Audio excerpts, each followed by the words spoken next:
সংগ্রামী উপস্থিতি, ইসলামী ছাত্র আন্দোলন বাংলাদেশ এটি হলো মেধাবীদের প্রিয় একটি সংগঠন।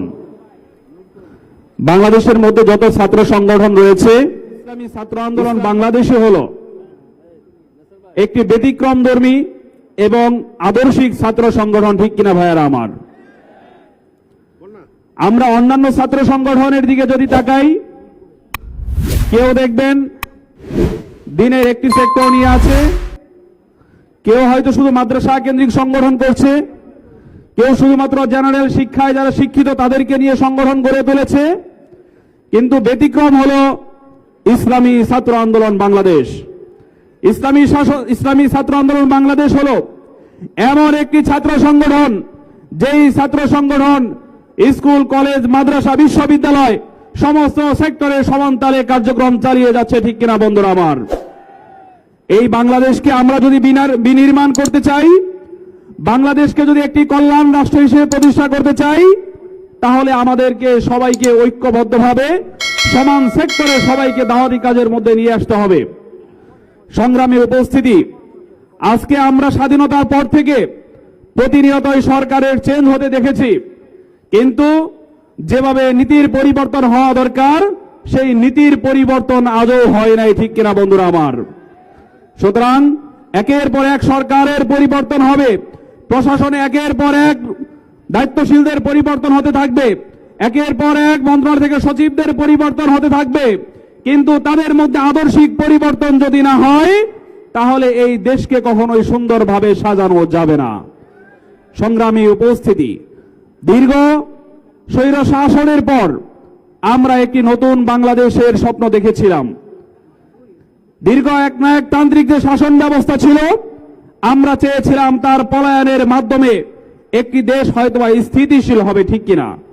কিন্তু আমরা লক্ষ্য করছি, এক স্বৈর শাসক যাওয়ার পরে নতুন স্বৈর শাসক আবার বাংলাদেশের বুকে তাদের অস্তিত্ব সজাগ করার জন্য উঠে পড়ে লেগেছে। ঠিক কিনা বন্ধুরা আমার?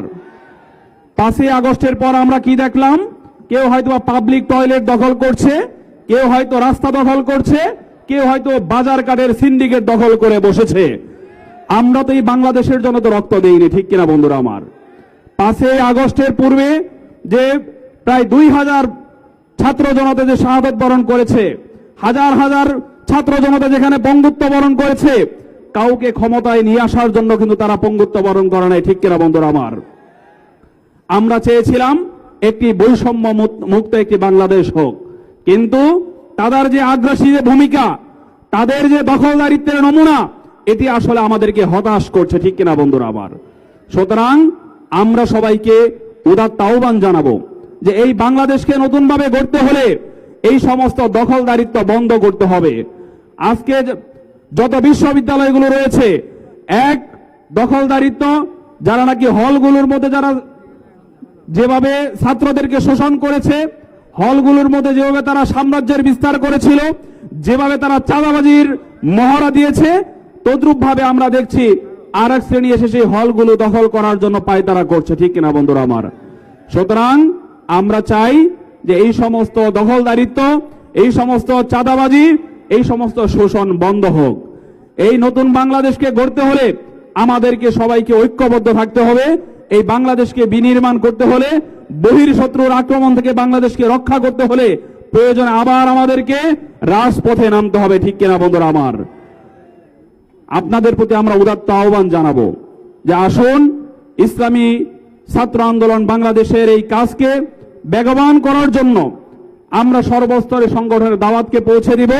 ইসলামী আন্দোলন বাংলাদেশ, ইসলামী ছাত্র আন্দোলন বাংলাদেশের আদর্শকে আমরা যদি তৃণমূল পর্যায়ে বিস্তৃত করতে পারি, তাহলে মানুষের মধ্যে একটি চিন্তার পরিবর্তন হবে, ছাত্র সমাজের মধ্যে একটি আদর্শিক পরিবর্তন হবে, প্রশাসনে যারা রয়েছে তাদের মধ্যে একটি আদর্শিক পরিবর্তন হবে। তাহলে আমাদের যে চূড়ান্ত যে বিপ্লবের উদ্দেশ্য রয়েছে, আমাদের যে চূড়ান্ত ইনকিলাব বা আমাদের এই সমাজ পরিবর্তনের যে আহ্বান রয়েছে, আমরা আমাদের সেই লক্ষ্যপানে পৌঁছতে পারবো।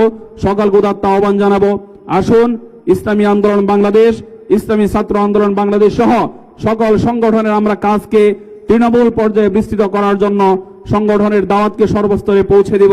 সবাইকে উদাত্ত আহ্বান ব্যক্ত করে বক্তব্য শেষ করছি। ধন্যবাদ সবাইকে।